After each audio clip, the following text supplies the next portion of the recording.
이재명 급몰락, 징후가 쏟아졌다. 누덕에 대해서 출마해서 대참패를 하지 않을까? 저의 분석입니다.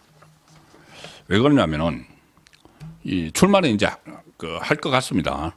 원래 대법원 최종 확정 판결되면 이제 출마를 못하는 상황이 되고, 그리고 또 그런 분석도 있었죠. 7월 그러니까 이번 달 5월 10일 후보 등록이 된 이후에 6월 3일 사이에 대선이 실시되는 6월 3일 그 사이에 대법원 최종 확정 판결이 나오면은, 확정 판결이 나와서 피선거권이 자격 박탈형이 나오면은 이재명은 등록을 해놓은 상태에서 출마를 못하죠. 출마가 아예 봉쇄돼 버리죠. 자격을 잃어버리죠. 후보로서의 자격을. 그런데 후보 등록이 마감됐으니까는 이재명 대신에 민주당에서 다른 후보를 투입도 못하죠. 등록이 끝나버렸기 때문에. 그러면은 기호 1번이 없이 대선이 치러질 수도 있다. 그런 가능성까지 다 나왔었는데, 일단 조금 전에 말씀드린 대로 고법에서 첫 공판을 15일로 잡았다고 하면은 이 6월 3일 전에 고법 결정은 넣을 수 있지만은 재상고를 한 상태에서 조금 전에 말씀드린 대로 27일을 이재명이 벌 수가 있으니까 재상고를 해서 최종 결론은 나오기가 어렵다. 사실상 불가능해졌죠. 이 날짜를 보면은. 그런데 그 2심 판결, 그러니까 고법의 판결만 다시 나와도 징역형이든 벌금 100만 원 이상, 그것만 다시 나와도 이재명은 출마를 강행을 하고 계속 뛰겠지만 거의 누더기가 되는 상황이죠. 그리고 또 그것만 있는 것이 아니고 4건의 재판도 더 남아 있습니다. 그리고 위정교사가 이것도 빨리 신속히 대선 전에 나왔어야 되는데 이걸 또 좀 뒤로 밀어놨죠. 바로 대선 끝나면 위정교사 2심도 나옵니다. 2심도 나오면은 이재명은 견딜 수가 없는 그런 상황이 되지만은 어떻게 하든 본인이 출마를 해서 내가 출마를 해서 정권을 잡게 되면, 집권을 하게 되면은 내 범죄 혐의는 다 털 수 있다. 그 메시지를 지금 막 주기 위해서 이런저런 법안도 만들고 하고 있습니다. 자, 그런데 판단은 유권자가 하는 거죠. 조금 전에 이 대법원에서 2심의 이 판결 선고 내용, 무죄 선고 내용을 꾸짖으면서 유권자의 관점에서 봐야지 왜 그것을 후보자의 관점에서 봐서 무죄를 선고를 했느냐, 이렇게 꾸짖었습니다. 그러면은 지금 이 상황 아무리 이재명이 본인이 출마를 강행을 할 수는 있죠. 아직 법적으로 완전히 끝나버린 것이 아니니까는. 그렇지만은 그 누들누들해진 누더기가 된 그 상황에서 출마를 하면은 과연 표를 얼마나 받을 수 있을까? 저는 중도층 중에서 대부분은 다 외면을 한다고 봅니다. 자, 그래서 이재명은 출마를 하기는 하되 누더기가 돼서 할 것이다. 그리고 대참패를 할 가능성이 있다. 물론 이 우파 진영에서 어떤 후보를 내느냐, 그리고 어떤 단일화를 잘 하느냐, 아름답게 하느냐, 그것이 시너지 효과를 내느냐, 이 상황인데 지금 다소 불안한 게 있습니다. 제가 끝부분에 전해드릴 텐데, 마치 이재명이 완전히 힘이 떨어진 걸로 이렇게 오판을 하는, 그래서 지금 이재명의 대법원 판결이 나오기 전의 분위기, 반드시 이재명의 집권을 막기 위해서는 단일화를 해야 된다. 꼭 해야 된다. 그래서 반 이재명 텐트를 쳐야 된다. 이재명이 집권하면은 큰일 난다. 나라 거들난다. 이런 분위기가 약간 좀 주춤하는 느낌이 지금 들고 있습니다. 이재명이 위기에 빠졌다고 해서. 그렇다고 이재명이 완전히 사라진 것은 아닌데, 그 부분은 정말 경계를 해야 되는 그 지점인데, 그 잠시 후에 말씀드리고, 어쨌든 이 대선 전국에 지각 변동이 시작된 것은 맞습니다. 이재명은 누더기가 돼서 출마를 하지만은 대참패를 할 가능성이 있는데, 자, 그런 기류를 가장 민감하게 나타나는 것이 주식시장이죠. 주식시장. 자, 주식시장 요즘은 이 테마주 해서 정치인들 테마주가 있습니다. 그 정치인 테마주가 얼마나 오르느냐 아니면 내리느냐에 따라서 거기에 이제 그 후보에 대한 그 정치인에 대한 기대감들이 반영이 됐고, 그 정치인이 과연 대통령이 될지 안 될지 여기에 대해서 전망들을 다 하는 것이죠. 전망들을 하고 특히 여기는 돈이 투자를 되는 곳이기 때문에 굉장히 민감하게 반응을 합니다. 주식시장이, 테마주가. 자, 그런데 제가 썸네일에 말씀드린 거, 지금 유죄받은 이재명은 21%포인트 떨어졌고 출마 선언한 한덕수는 30%포인트 올랐다. 이건 지지율이 아니고 지금 추세를 볼 수 있는, 과연 어디에 기대를 하고 있는지 그 추세를 볼 수 있는 테마주 이야기입니다. 테마주. 이재명 테마주. 그러니까 이재명이 만약에 대통령이 되면은 그 기업이 잘 될 거다고 해서 이재명이 막 뜰 때는 그 주가가 같이 막 오르죠. 이재명이 가라앉으면 주가가 같이 내리고. 그런데 이재명 테마주가 순식간에 어제 판결을 받고 나서 오늘 이재명 테마주가 순식간에 21%가 떨어져 버렸다. 근데 한덕수 테마주는 30%가 팍 치솟았다. 이게 그 민감한 주식시장에서 지금 나타나고 있는 기류입니다. 가장 확실한 건 이제 이재명이 유죄 취지의 파기환송을 받고 나서 지지율이 어떻게 변했느냐. 그 조사인데 그 직후 조사, 그러니까는 어제 대법원 선고가 있었고 오늘 조사한 것, 이것은 아직까지는 나오지 않고 있습니다. 아마 내일 아침 되면은 그 이후, 유죄 선고 이후의 이재명 지지율이 얼마나 떨어졌는지가 나올 텐데 지금 당장 반응을 한 것이 주식시장이죠.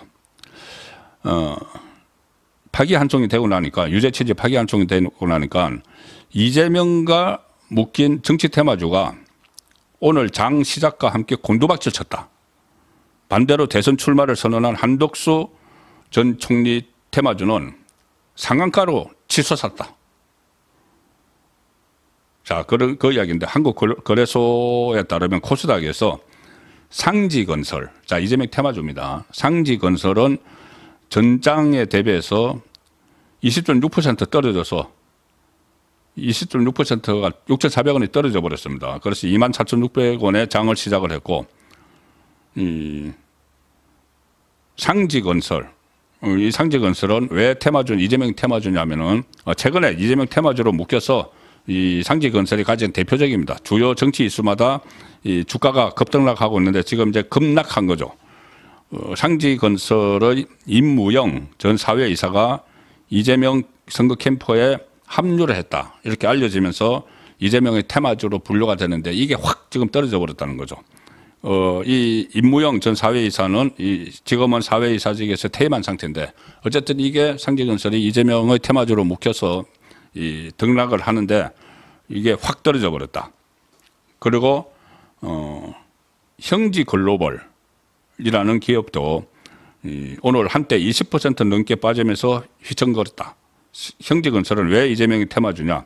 이재명이 과거 성남시장 할 때 그때 무상교복 정책을 추진을 했죠.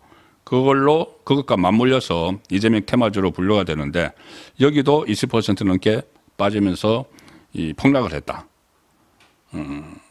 최근에는 이재명이 그때 2심에서 무죄를 받고 또 윤석열 전 대통령 탄핵되고 했을 때는 이 상지건설하고 형지글로벌이 계속 상한가를 쳤습니다. 상한가를 쳤는데 이 두 업체가 지금 떨어지기 시작했다는 것이죠. 그리고 이재명이 과거에 이제 손영공 시절에 일을 했다는 오리엔트 시계, 이 영향으로 또 이재명 테마주가 된 것이 있는데 오리엔트 바이오, 여기도 10% 넘게 빠졌다. 그래서 전체적으로 이재명의 사법 리스크가 다시 또 현실이 되고 조기 대선 직전에 이게 터지면서 관련 테마주, 이재명 테마주들이 급락을 했다. 이것은 상당히 시사하는 바가 크다고 봐야 됩니다. 아주 민감하게 움직이는 쪽이 주식시장이니까. 반대로 오늘 출마를 공식 선언했죠. 한덕수 전 총리 테마주인 일정실업, 아이스크림, 에듀, 이 주가는 상한가로 갔습니다. 일정실업은 이 고동수 일정실업 부회장이 과거에 정부 규제개혁위원회의 민간위원으로 위촉이 돼서 한덕수 전 총리와 활동한 이력이 있기 때문에 테마주다 이렇게 이제 분류가 되고 있고, 아이스크림 에듀는 이 모 회사가 시공테크 그 최대 주주가 한덕수 전 총리와 함께 활동한 이력이 있다. 그래서 이 테마주가 됐는데 이것이 지금 다 상한가로 막 올랐다는 겁니다. 그리고 김문수 후보의 테마주는 평화홀딩스라는 데가 있고 한동훈 후보는 대상홀딩스 이런 게 있는데 여기도 지금 강세를 보이고 있다. 그러니까 이재명 테마주는 다 떨어지고 한덕수 테마주가 가장 많이 올라가 있고 그 김문수 한동훈 테마주도 강세를 보이고 있다. 이게 지금 전체적인 대선 판세의 변화를 수치로 보여주는 것 아닌가 이런 생각은 듭니다. 물론 이 금융감독원은 정치 관련주 불공정 거래 특별 단속반을 확대를 하고 있고 정치 테마주는 특정 정치인과 연관성이 없을 뿐 아니라 뭐 단순하거나 확인되지 않은 풍문으로 테마주로 분류가 되고 있어서 이 후보자 공약과 관련이 없는 경우가 상당수인데 현실적으로 유력 정치인 대순조자에 대한 기대감이 있으면은 지금 뭐 이런저런 이유로 뭐 분명한 건도 없이 또 묶인 경우도 있지만 그 테마주의 오르내림을 가지고 이 정치 판세를 대선 판세를 분석하는 이런 측면도 있기 때문에 이 테마주의 오르내림에 대해서 상당히 좀 주목을 해볼 필요가 있다 해서 제가 설명을 드렸습니다. 어쨌든 이재명 출마는 할 것인데 누더기 상태가 돼서 이 선거에 본선에 나가면은 뭐 승리를 하기 어렵겠죠. 그리고 또 하나 오늘 어제 이재명이 유죄 취집하기 한정되고 나서 주목이 되는 부분이 또 하나 있습니다. 이것도 돈 문제인데 자 이재명 유죄가 지금 확정이 되면은 이제 본인이 만약에 대선에 나가서 만에 하나 당선이 된다고 해도 이 재판이 중단 안 되면은 재판 중단 논란이 계속 있지만 재판이 중단이 안 되면은 이재명은 바로 내려와야 되죠. 내려와야 되고 만약에 당선이 돼도 대선 다시 치러야 되고 그런 이런 것을 다 막아야 됩니다. 대선 다시 치러야 되고 본인은 이 피선거권 박탈돼서 앞으로 어디 출마도 못 하고 또 지금 국회의원직 물론 당선되면 국회의원직 당연히 내려놓겠지만 당대표직 이건 다 내려놓고 어쨌든 모든 게 날아가는데 민주당 차원에서 엄청난 쓰나미가 하나 닥칩니다.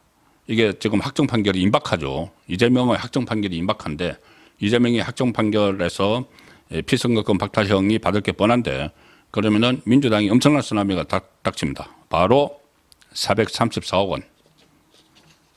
지난 대선 때 보전받은 거 434억 원 토해내야 되죠. 그런데 그 토해내는 게 지금까지는 말로만 그랬지만 이게 바로 눈앞에 닥친 현실이 되고 있습니다. 민주당 쪽에서. 그런데 오늘 한 언론이 분석한 것을 보니까 이제 유죄 취집하기 한송으로 민주당이 434억 원 토해내는 것은 거의 뭐 기정사실화가 돼가고 있습니다.